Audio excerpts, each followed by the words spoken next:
عرش کے بڑے بڑے فرشتے اس بندے کو جھک کر سلام کرتے ہیں جو فجر کی نماز کے بعد قرآن کی یہ سورت پڑھتا ہے۔ فجر کے وقت یہ سورت پڑھنے والا اللہ کا دوست کہلاتا ہے۔ سبحان اللہ۔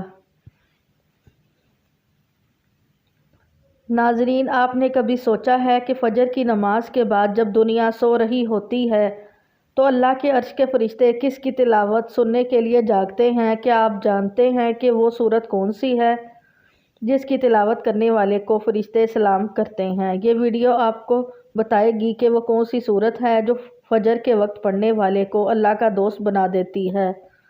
تو ناظرین، فجر کی نماز دن کی پہلی روشنی سے پہلے اللہ کے قریب جانے کا بہترین وقت ہے۔ نبی کریم صلی اللہ علیہ وسلم نے فرمایا، فجر کی نماز میں دن اور رات کے فرشتے جمع ہوتے ہیں۔ یہ وہ وقت ہے جب اللہ کی رحمتیں نازل ہوتی ہیں اور فرشتے ہمارے ایمان کا مشاہدہ کرتے ہیں۔ تو قرآن کی تلاوت خاص طور پر فجر کے وقت اللہ کے ذکر کا بہترین ذریعہ ہے۔ اللہ تعالیٰ نے فرمایا کہ بے شک فجر کا قرآن جو ہے مشہور ہے۔ جب کوئی بندہ فجر کے وقت قرآن کی تلاوت کرتا ہے تو اللہ کے عرش کے فرشتے اس کی تلاوت سنتے ہیں اور اس پر سلام بھیجتے ہیں۔ یہ وہ وقت ہے جب فرشتے ہمارے لیے استغفار کرتے ہیں اور اللہ سے ہماری مغفرت کی دعا کرتے ہیں۔ قرآن پاک میں اللہ تعالیٰ نے حضرت ابراہیم علیہ السلام کو خلیل اللہ، اللہ کا دوست کہا ہے، اور اللہ نے ابراہیم کو اپنا دوست بنایا۔ حضرت ابراہیم علیہ السلام کی ان خصوصیات کی وجہ سے کہ انہوں نے ہمیشہ ایک اللہ کی عبادت کی اور شرک سے دور رہے، انہوں نے آگ میں پھینکے جانے کے باوجود اللہ پر توکل کیا اور اللہ نے آگ کو ان کے لیے ٹھنڈی کر دیا۔ انہوں نے اپنے بیٹے حضرت اسماعیل علیہ السلام کو اللہ کے حکم پر قربان کرنے کا ارادہ کیا، جو اللہ کی رضا کے لیے انتہائی وفاداری کی علامت ہے۔ کیا دوسرے بھی اللہ کے دوست ہو سکتے ہیں؟ جی ہاں، جو لوگ اللہ کی اطاعت کریں، نیک اعمال کریں اور خلوص دل سے اللہ سے محبت رکھیں، وہ بھی اولیاء اللہ، اللہ کے دوست کہلاتے ہیں۔ قرآن میں فرمایا گیا،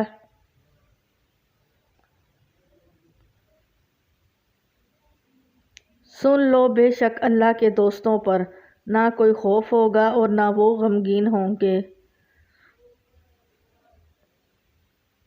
اللہ کے دوست وہ ہوتے ہیں جو تقوی اور پرہیزگاری اختیار کریں، دوسروں کی مدد کریں اور اللہ کی رضا کے لیے کام کریں، ہر حال میں اللہ پر بھروسہ رکھیں۔ آپ بھی نیک اعمال اور اخلاص کے ذریعے اللہ کے مقرب بندوں میں شامل ہو سکتے ہیں۔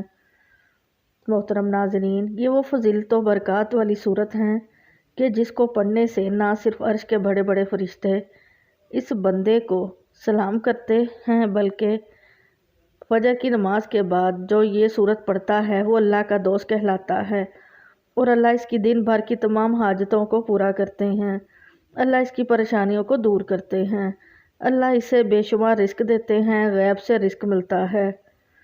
رسول اللہ صلی اللہ علیہ وسلم نے فرمایا کہ جو شخص صبح کی نماز یہ سورت پڑھے گا تو قیامت کے دن اس سے افضل عمل کسی کا نہیں ہوگا۔ تو ناظرین، فجر کی نماز کے بعد جو یہ سورت پڑھتا ہے عرش پر ہلچل مچ جاتی ہے، عرش کے بڑے بڑے فرشتے اس بندے کو جھک کر سلام کرتے ہیں۔ اللہ تعالیٰ اپنے بندے کی حاجت کو پورا کرنے کے لیے فرشتوں کی دوڑیں لگا دیتے ہیں، اس کے ہر معاملات میں اس کی غیبی مدد کرتے ہیں، اس کے منہ سے نکلا ہر لفظ پر اللہ تعالیٰ کن لکھ دیتے ہیں۔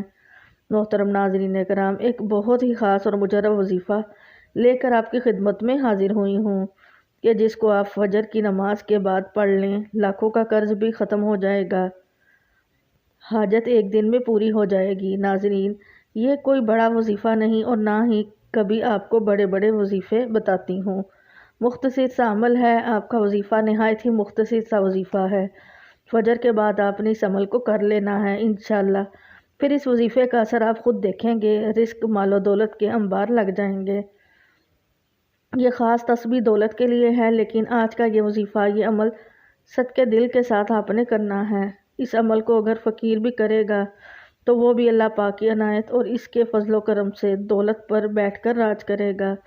کیونکہ اس وظیفے میں جو طاقت ہے، اس وظیفے کا جو اثر ہے، وہ بہت کم لوگ جانتے ہیں۔ ویسے تو ہم نے اپنے چینل پر بے شمار وظائف بتائے ہیں، لیکن یہ جو عمل ہے، یہ جو وظیفہ ہے، یہ آپ کی ساری پریشانیوں کو ختم کر دے گا۔ آپ کے اوپر لاکھوں کروڑوں کا قرضہ ہے، انشاءاللہ وہ بھی چٹکیاں بجاتے ہی ادا ہوگا۔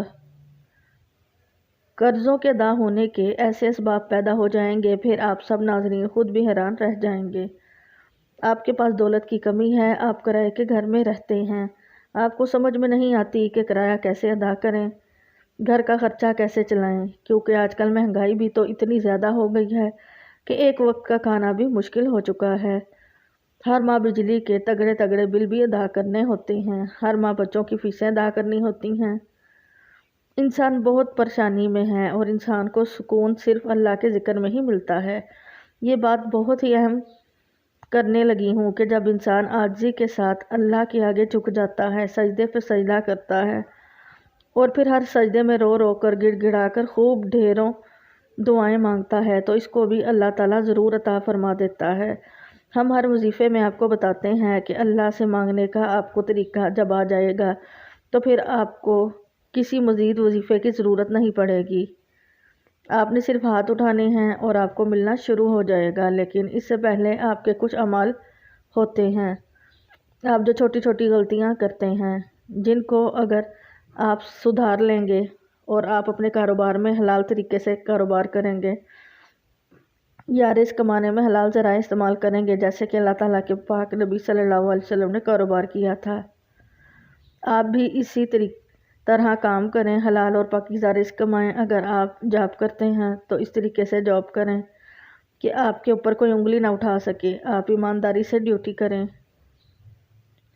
جس کام کی تنخواہ لیتے ہیں وہ کام جان فشانی سے کریں اور اپنے فرائض سے کوئی غفلت نہ کریں۔ ہر ماہ رزق حلال ہی آپ اپنے گھر میں لے کر آئیں اور کوشش کریں کہ آپ کے پورے گھر میں حرام کا ایک لقمہ بھی کسی کے پیٹ میں نہ جائے۔ حلال رزق کمانے سے ایسا ہو ہی نہیں سکتا کہ انسان اپنے اللہ پاک سے مانگے اور اللہ پاک اس کی دعا کو رد کر دے، ایسا کبھی نہیں ہو سکتا۔ اور جو یہ وظیفہ ہے، جب یہ وظیفہ کوئی بھی بندہ پڑھتا ہے تو اس وظیفے سے آپ کے پاس بے حساب دولت آ جاتی ہے۔ یہ سورت پڑھنے والا اللہ کا دوست کہلاتا ہے۔ ناظرین، یہ ساری نعمتیں جو ہیں، یہ ساری برکتیں جو ہیں حلال رزق میں اور اللہ پاک کا شکر ادا کرنے میں ہی پوشیدہ ہیں، تو کوشش کیا کریں کہ کثرت سے اللہ پاک کا شکر ادا کریں۔ انشاءاللہ دیکھنا کیسے آپ کے وارے نیارے ہو جاتے ہیں۔ اگر آپ کے اوپر قرض ہے، آپ نے سود پر قرض لیا ہوا ہے، تو سب سے پہلے اللہ پاک سے معافی مانگیں، کیونکہ سود حرام ہے اور وہ اللہ پاک سے کھلی جنگ ہے، تو اللہ سے جنگ کون کر سکتا ہے؟ میرے بھائیوں بہنوں، جو بندہ اللہ سے جنگ کرنے کا سوچے گا وہی دونوں جہانوں میں مارا جائے گا، وہ دنیا میں بھی ذلیل ہوگا اور آخرت میں بھی ذلیل و رسوا ہی رہے گا۔ جہنم کے انتہائی جو سب سے نیچے والے گڑھے ہیں، اس میں اس کو پھینکا جائے گا۔ تو آپ نے سب سے پہلے سود کے کاموں سے توبہ کرنی ہے، جھوٹ سے توبہ کرنی ہے اور غیبت سے توبہ کرنی ہے، چغلی سے تو توبہ کرنی ہے، لیکن واضح کریں کہ صرف توبہ نہیں کرنی بلکہ اسی توبہ پر قائم بھی رہنا ہے۔ اور سب سے اہم بات جو ہے وہ آپ اپنے رشتہ داروں سے، اگر آپ قطع تعلقی ہیں کسی سے بھی ہیں، فوراً جا کر اسے معافی مانگیں، چاہے آپ کی غلطی ہے یا نہیں۔ دیکھنا کیسے اللہ پاک آپ کے اوپر اپنا فضل و کرم کرے گا، آپ کے اوپر اللہ پاک اپنا کرم فرمائے گا۔ یا رشتہ داروں کے ساتھ آپ نے اچھا سلوک کرنا ہے، اس کے ساتھ تعلقات جوڑنے کی کوشش کریں۔ یہ نہ دیکھو کہ اس نے کیا کہہ دیا ہے، اس نے وہ کہہ دیا ہے۔ آپ عاجزی اختیار کرو، جو عاجزی اختیار کر لے گا اس کو پھل ملتا ہے۔ اور جب آپ کبھی بلندی پہ چڑھتے ہیں، آپ کو پتہ ہونا چاہیے جب بھی آپ بلندی پہ چڑھیں گے تو آپ کو جھکنا پڑے گا، آپ سیدھے کھڑے ہو کے بلندی پر نہیں چڑھیں گے۔ اور جب آپ نے نیچے اترنا ہوتا ہے تو آپ کو سیدھا ہونا پڑتا ہے، تو اس وقت آپ کو ایسے سینہ تان کے نیچے اترنا پڑتا ہے، پھر آپ ہی نیچے اتر سکتے ہیں۔ ناظرین کرام، آج کا جو وظیفہ ہے اس کی ترتیب آپ اچھے طریقے سے ذرا سمجھ لیں اور میری باتوں پر آپ نے عمل بھی کرنا ہے۔ اس کو آپ نے اپنے دوستوں کے ساتھ، رشتہ داروں کے ساتھ لازمی شیئر بھی کرنا ہے۔ یہ بھی ایک صدقہ جاریہ ہوگا، کسی ایک بندے نے بھی اس بات پر عمل کر لیا تو اس کا اجر آپ کو بھی ملے گا۔ جب فجر کی نماز ادا کر لیں، آپ نے کوشش کرنی ہے کہ وہیں اسی جگہ پر بیٹھ جائیں۔ مردوں نے کوشش کرنی ہے کہ وہ مسجد میں جا کے جماعت کے ساتھ نماز ادا کریں۔ عورتوں نے گھر میں نماز ادا کرنی ہے۔ اگر آپ کو ٹائم نہیں ملتا یا آپ نے کہیں جانا ہوتا ہے تو آپ عشاء کی نماز کے بعد سونے سے پہلے بھی اس وظیفے کو کر سکتے ہیں، کوئی ایسی پابندی نہیں، لیکن فجر کی نماز کے وقت کرنا زیادہ بہتر رہے گا۔ محترم ناظرین، اللہ پاک کے آخری نبی کریم صلی اللہ علیہ وآلہ وسلم نے فرمایا، اللہ پاک ارشاد فرماتا ہے، میں نے تمہاری امت پر دن رات میں 5 نمازیں فرض کی ہیں، اور میں نے یہ عہد کیا ہے کہ جو ان نمازوں کی ان کے اوقات پہ پابندی کرے گا میں اس کو جنت میں داخل کروں گا، اور جو پابندی نہیں کرے گا اس کے لیے میرے پاس کوئی عہد نہیں۔ اللہ پاک قرآن کریم میں ارشاد فرماتا ہے، رب کو سراہتے ہوئے اس کی پاکی بولو، سورج چمکنے سے پہلے اور اس کے ڈوبنے سے پہلے نماز فجر ادا کر لو۔ صحابی حضرت عبداللہ بن عمر رضی اللہ عنہ سے روایت ہے، آقا نبی کریم صلی اللہ علیہ وسلم نے ارشاد فرمایا،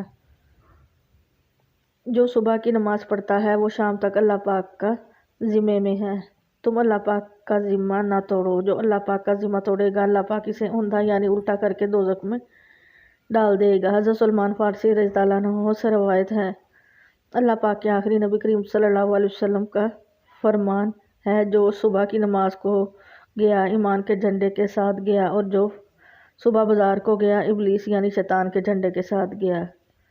حضرت عمار بن ربیہ رضی اللہ عنہ فرماتے ہیں، میں نے نبی کریم صلی اللہ علیہ وسلم کو فرماتے سنا، جس نے سورج کے طلوع و غروب ہونے سے پہلے نماز ادا کی یعنی فجر و عصر کی، وہ ہرگز جہنم میں نہ داخل ہوگا۔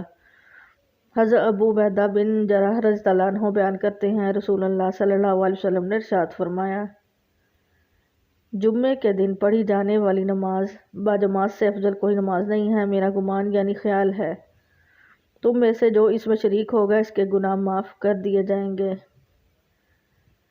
حضرت انس رضی اللہ عنہ سے روایت ہے، رسول اللہ صلی اللہ علیہ وآلہ وسلم نے ارشاد فرمایا، جس نے 40 دن فجر و عشاء باجماعت پڑھی اس کو اللہ پاک 2 آزادیاں عطا کرے گا، ایک نار یعنی آگ سے، دوسری نفاق یعنی منافقت سے۔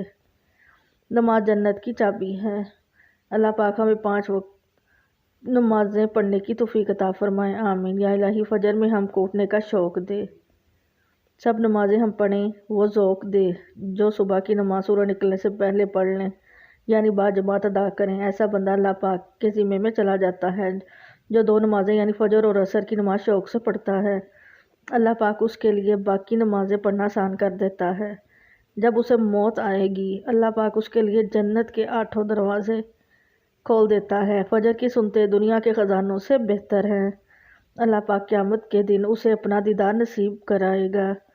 فرمان مبارک ہے، اے میرے صحابہ، منافق بندے پر بوجھ اور سب سے بھاری نماز فجر ہے۔ فجر کی نماز کی فضیلتوں کو مد نظر رکھتے ہوئے گزارش ہے کہ اگر آپ اپنی دنیا اور آخرت سنوارنا اور دونوں جہاں میں کامیابی حاصل کرنا چاہتے ہیں تو فجر کی نماز کو اپنے اوپر لازم کر لیجئے۔ اللہ پاک ہماری موت اور آخری سانس بھی نماز فجر ادا کرتے ہوئے عطا کرے، آمین۔ محترم ناظرین، سب سے پہلے آپ نے ایک مرتبہ بسم اللہ الرحمن الرحیم پڑھ لینی ہے۔ رسول پاک صلی اللہ علیہ وسلم کا ارشاد ہے کہ دروازہ بند کرتے وقت بسم اللہ پڑھو، چراغ گل کرتے وقت بسم اللہ پڑھو، برتن ڈھانپتے ہوئے بسم اللہ پڑھو، اور مشک کا منہ بند کرتے ہوئے بسم اللہ پڑھو۔ کھانے پینے، ذبح کرنا، وضو کرنے، کشتی میں سوار ہونے، ہر کام کرنے سے پہلے بسم اللہ پڑھنا مستحب ہے۔ ناظرین کرام، اس کے بعد آپ نے نبی کریم صلی اللہ علیہ وسلم کی ذات اقدس پر صرف 11 مرتبہ درود پاک پڑھ لینا ہے۔ درود شریف بے شک ابراہیمی پڑھ لیں یا کوئی چھوٹا درود جیسے کہ صلی اللہ علیہ وآلہ وسلم پڑھ لیں، لیکن درود ابراہیمی کی فضیلت زیادہ ہے۔ ایک مرتبہ ثواب کی نیت سے میرے ساتھ بھی درود ابراہیمی پڑھ لیں۔ اللہم صلی علی سیدنا محمد وعلی آل محمد کما صلیت علی ابراہیم وعلی آل ابراہیم انک حمید مجید۔ اللہم بارک علی محمد وعلی آل محمد کما بارکت علی ابراہیم وعلی آل ابراہیم انک حمید مجید۔ حضرت عبداللہ بن عمر رضی اللہ عنہ روایت کرتے ہیں کہ ایک شخص نے حضور صلی اللہ علیہ وسلم کی خدمت بابرکت میں حاضر ہو کر اپنی مفلسی اور تنگ دستی کی شکایت کی تو آپ صلی اللہ علیہ وسلم نے فرمایا جب تم گھر میں داخل ہو اور گھر میں کوئی ہو تو اسے سلام کرو، اور اگر نہ ہو تو مجھ پر سلام عرض کرو اور ایک بار قل واللہ احد پڑھو۔ اس شخص نے ایسا ہی کیا، اللہ تعالیٰ نے اسے اتنا مال کر دیا کہ اس نے اپنے ہمسایوں کی بھی خدمت کی۔ فرمان مصطفیٰ صلی اللہ علیہ وسلم ہے، جس نے استغفار کو اپنے اوپر لازم کر لیا، اللہ اس کی ہر پریشانی دور فرمائے گا اور ہر تنگی سے اسے راحت عطا فرمائے گا، اور اسے ایسی جگہ سے رزق عطا فرمائے گا جہاں اسے گمان بھی نہ ہوگا۔ کیا میں تمہیں وہ چیز نہ بتاؤں جو تمہیں تمہارے دشمن سے نجات دے اور تمہارے رزق وسیع کر دے؟ دن رات اللہ تعالیٰ سے دعا مانگتے رہو کہ دعائے مومن کا ہتھیار ہے۔ حضرت عبداللہ بن عمر رضی اللہ عنہ روایت کرتے ہیں کہ ایک شخص رسول اللہ صلی اللہ علیہ وسلم کی خدمت میں حاضر ہوا اور اپنی تنگ دستی کا شکوہ کرنے لگا، تو آپ صلی اللہ علیہ وسلم نے اس آدمی سے فرمایا کیا تمہیں وہ تسبیح بھول گئی جو ملائکہ کی تسبیح ہے، تمام مخلوقات کی تسبیح ہے، اسی کے ذریعے سب کو رزق دیا جاتا ہے۔ حضرت عبداللہ بن عمر رضی اللہ عنہ نے عرض کیا یا رسول اللہ صلی اللہ علیہ وسلم وہ کون سی تسبیح ہے؟ آپ پہلے ٹیک لگا کر تشریف فرما تھے تو آپ سیدھے ہو کر بیٹھ گئے۔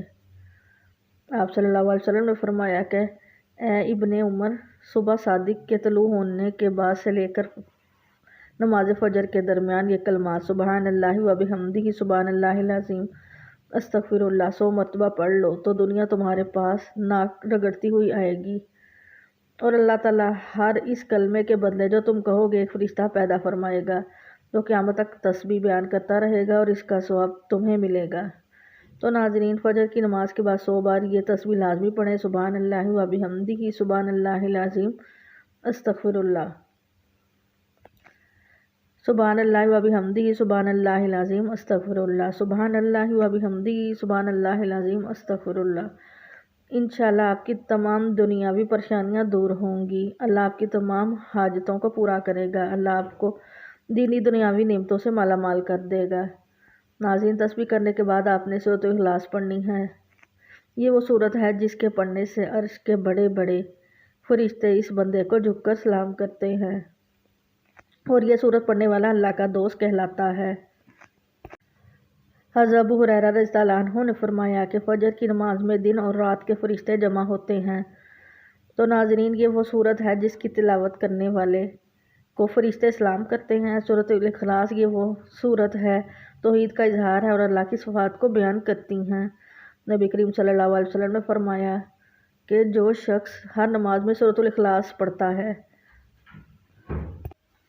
اللہ تعالیٰ اس سے محبت کرتا ہے۔ جب کوئی بندہ فجر کے بعد سورۃ الاخلاص کی تلاوت کرتا ہے تو اللہ کے عرش کے فرشتے اس کی تلاوت سنتے ہیں، اس پر سلام بھیجتے ہیں۔ حضرت ابو ہریرہ رضی اللہ عنہ سے روایت ہے کہ رسول اللہ صلی اللہ علیہ وسلم نے فرمایا جو شخص فجر کی نماز کے بعد 12 دفعہ سورۃ الاخلاص پڑھتا ہے گویا اس نے 4 دفعہ قرآن پڑھ لیا۔ حدیث اس بات کی گواہی دیتی ہے کہ فجر کے بعد سورۃ الاخلاص کی تلاوت کرنے والے کو فرشتے سلام کرتے ہیں اور اس کے عمل کو اللہ کے سامنے پیش کرتے ہیں۔ یہ چھوٹی سی سورت ہونے کے باوجود اس کی تلاوت کا ثواب بہت زیادہ ہے۔ نبی کریم صلی اللہ علیہ وسلم نے فرمایا کہ جس نے سورۃ الاخلاص کو 3 بار پڑھا اس کے لیے جنت میں ایک محل بنا دیا جاتا ہے۔ تو ناظرین، فجر کی نماز کے بعد کم از کم 10 یا 12 بار اس سورت کو لازمی پڑھیں۔ چھوٹی سی سورت ہے لیکن وہ صورتیں جو آپ کی زندگی کو خوشیوں سے بھر دے گی، آپ کے دونوں جہاں جو ہیں وہ سنوار دے گی۔ ایک مرتبہ سورۃ الاخلاص سماعت فرمائیں۔ بسم اللہ الرحمن الرحیم، قل هو اللہ احد اللہ الصمد لم یلد ولم یولد ولم یکن لہ کفوا احد۔ آخر میں دوبارہ سے 11 مرتبہ درود شریف پڑھ لینا ہے۔ درود شریف پڑھنے کے بعد آپ نے اللہ پاک سے دعا مانگنی ہے۔ جب بھی مانگنا ہے اللہ سے مانگنا ہے، برکت والا، خیر و عافیت والا رزق مانگے، سکون والا رزق مانگے۔ اس سے نہ صرف آپ کے گھر میں خوشحالی رہے گی بلکہ آپس میں پیار اور محبت بھی بڑھے گا۔ ہر بندہ دن رات زیادہ سے زیادہ پیسہ کمانے کے چکر میں بہت سے راستے اختیار کرتا ہے، تو کوشش کریں کہ آپ نے مختصر راستہ نہیں اختیار کرنا۔ اپنے کام پہ آپ نے مکمل توجہ دینی ہے، رزق حلال کمانا ہے، محنت کرنی ہے۔ اس سے اللہ پاک آپ کے اوپر ڈھیروں برکتیں اور رحمتیں نازل ہونا شروع ہو جائیں گی، اور کوئی بھی وظیفہ نماز کے بغیر مکمل نہیں ہوتا۔ آپ نے 5 وقت کی نماز لازمی ادا کر لینی ہے اور حسب توفیق صدقہ خیرات بھی دینا ہے۔ اللہ پاک سے دعا ہے کہ ہم سب کے صغیرہ کبیرہ گناہ معاف فرمائے، آمین۔ اللہ تعالی ہم سب کا حامی و ناصر ہو۔ ناظرین، کمنٹ باکس میں اللہ تعالیٰ کے 99 ناموں میں سے ایک نام ضرور ٹائپ کریں۔ جزاک اللہ۔